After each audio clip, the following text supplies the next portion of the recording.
আসসালামু আলাইকুম রহমতুল্লাহি ওয়া বারাকাতুহু। সুপ্রিয় দিনী ভাই বোন, আজকে যে বিষয় সম্পর্কে আলোচনা করব এই বিষয়টি বর্তমান বহুল আলোচিত একটি বিষয়, ফিফা ওয়ার্ল্ড কাপ 2026। আমরা বর্তমানে ফুটবল খেলা, এই খেলাটিকে একটি বিনোদনের জায়গা থেকে সংস্কৃতির পর্যায়ে নিয়ে এসেছি। আজকে সমাজের সব জায়গায়, বিশেষ করে যুব শ্রেণীর মাঝে সব সময় আলোচ্য বিষয় হচ্ছে কে কয়টি গোল করেছে, কে সেরা খেলোয়াড়, কার জার্সিটা সবচেয়ে সুন্দর, কে সবচেয়ে ভালো গোলকিপার। এটি হচ্ছে বর্তমান যুব সমাজের সবচেয়ে আলোচ্য বিষয়। প্রিয় দিনী ভাই বোন, আজকে ফুটবল খেলা এটি একটি উন্মাদনার পর্যায়ে পৌঁছেছে। বর্তমানে আমরা ফুটবল খেলার জন্য, খেলা উপভোগের জন্য এতটাই মরিয়া যে আমাদের সব কিছু বাদ দিয়ে আমরা ঘন্টার পর ঘন্টা আমরা রাত্রি জাগরণ করি কেবলমাত্র ফুটবল দেখার জন্য। আমরা নামাজ ছেড়ে দিয়েছি, কোরআন তেলাওয়াত ছেড়ে দিয়েছি, আমাদের দৈনন্দিন অনেক গুরুত্বপূর্ণ কাজ কারবার ছেড়ে দিয়ে আমরা এখন ফুটবল খেলা ভোগ করার জন্য আমরা অপেক্ষা করে বসে থাকি, অপেক্ষায় থাকি কখন খেলা শুরু হবে। প্রিয় দিনী ভাই বোন, ফুটবল খেলা এটি আমাদেরকে বর্তমানে এমন এক পর্যায়ে পৌঁছে দিয়েছে যে এই খেলাটি এখন বর্তমানে একটি পাপের রাজ্যে পরিণত হয়েছে।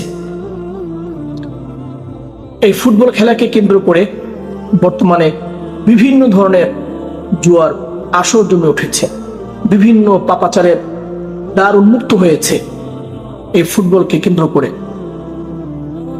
এই ফুটবলকে কেন্দ্র করে অনেক পরিবারের মাঝে বিচ্ছেদ তৈরি হয়েছে, বন্ধু শত্রুতে পরিণত হয়েছে, শত্রু বন্ধুতে পরিণত হয়েছে।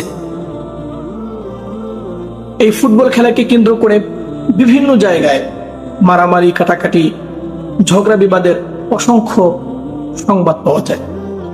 প্রিয় দিনী ভাই বোন, আমরা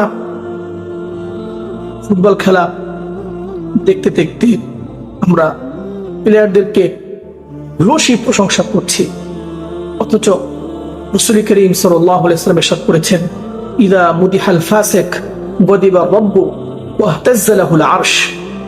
যখন কোনো ফাসিকের প্রশংসা করা হয় তখন আল্লাহ রাব্বুল ইজ্জত রাগান্বিত হয়ে যান এবং এর জন্য তার আরশ প্রকম্পিত হয়। প্রিয় দিনী ভাই বোন, আমরা ফুটবল খেলোয়াড়দেরকে এমনভাবে প্রশংসায় ভাসাই, আমরা তাদেরকে এমনভাবে প্রশংসায় পঞ্চমুখ করে রাখি যেটা আমাদের কাছ থেকে কখনোই কাম্য ছিল না। প্রিয় দিনী ভাই বোন, আমাদের বর্তমান যুব সমাজ বিশেষ করে ফুটবল প্লেয়ারদেরকে এমনভাবে ফলো করছে, তাদের হেয়ার স্টাইল, তাদের দাড়ির ডিজাইন, দাড়ির স্টাইল, তাদের জার্সি, তাদের ঘড়ি, এক কথায় তাদের পুরো লাইফ স্টাইল অসংখ্য যুবক ফলো করার চেষ্টা করে যাচ্ছে। প্রিয় দিনী ভাই বোন, আমরা কি একবার ভেবে দেখেছি আমরা যাদের অনুসরণ করছি তারা আসলে কি মুসলমান, কিংবা যাদেরকে আমরা অনুসরণ করছি তাদের অনুসরণ করাটা আমাদের জন্য কতটুকু কাম?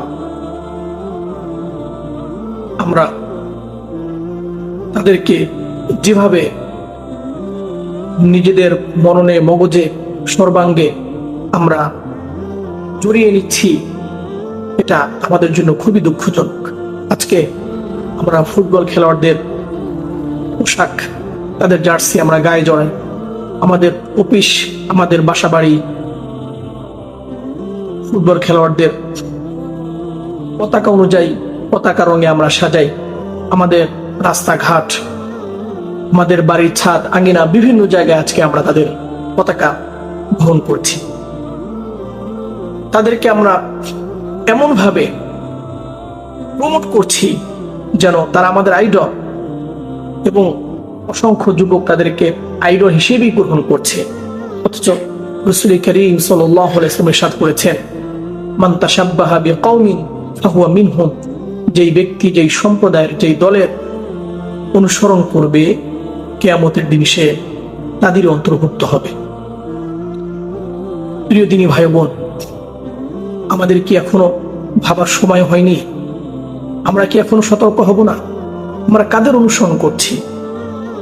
যাদের অনুসরণ করছি যদি আমাদের অবস্থায় মৃত্যু হয়ে যায়, তাহলে আমাদের জীবন বরবাদ হয়ে যাবে। কাল কিয়ামতের দিন তাদের সাথেই আমাদের হাসর হবে। আমরা কিভাবে আল্লাহ পাকের দরবারে মুখ দেখাব? প্রিয় দিনী ভাই বোন, আজকে আমরা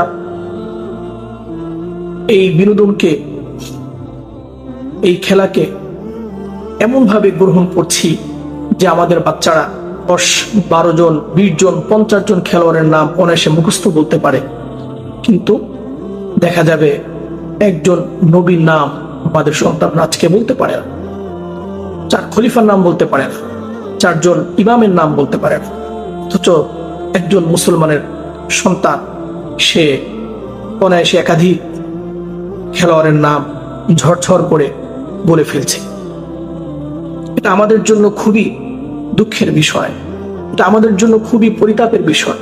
আজকে আমাদের মানসিকতা, আজকে আমাদের পারিবারিক অবস্থান, আজকে আমাদের বৈশ্বিক অবস্থা কোন পর্যায়ে পৌঁছেছে? প্রিয় দিনী ভাই বোন, আমরা যারা ফুটবল খেলার মাধ্যমে আমাদের মূল্যবান সময়কে নষ্ট করছি, আমরা কি একবারও ভেবে দেখেছি এই খেলার মাধ্যমে আমাদের জীবনের কি উপকার রয়েছে? এই খেলার মাধ্যমে কি আমাদের জীবনের জন্য দুনিয়াবি কোনো উপকার আছে, নাকি আমাদের জন্য আখিরাতের কোনো দ্বার উন্মুক্ত করবে আজকের এই খেলা? বরঞ্চ এই খেলা দেখার মাধ্যমে, এই খেলার পেছনে আমাদের সময়, আমাদের অর্থ, আমাদের মূল্যবান জিনিসগুলো ব্যয় করার মাধ্যমে আমরা আমাদের ধ্বংসই ত্বরান্বিত করছি। এই জন্য আসুন প্রিয় দিনী ভাই ও বোন, আমরা সবাই সোচ্চার হই, আমাদের সন্তানদেরকে সতর্ক করি। আমরা খেলা এটা কেবলমাত্র খেলার স্থানে রাখি, বিনোদন কেবলমাত্র বিনোদনের জায়গায় রাখি, এবং আমরা এই খেলাগুলোকে কেবলমাত্র আমাদের ফিজিক্যালি এক্সারসাইজ, আমাদের শারীরিক ব্যায়াম হিসাবেই আমরা গ্রহণ করি, যেটা ইসলাম আমাদেরকে অনুমোদন দিয়েছে। আমরা অনর্থক খেলা দেখে বিভিন্ন গুনাহের কাজে লিপ্ত হয়ে আমাদের মূল্যবান সময়কে নষ্ট করে আমাদের জীবনকে ধ্বংসের দ্বার প্রান্তে আমরা নিয়ে না যাই। আসুন আমরা সবাই সতর্ক হই। আল্লাহ তাআলা আমাদের সকলকে আমল করার তৌফিক দান করেন। আসসালামু আলাইকুম ওয়া রাহমাতুল্লাহি ওয়া বারাকাতুহু।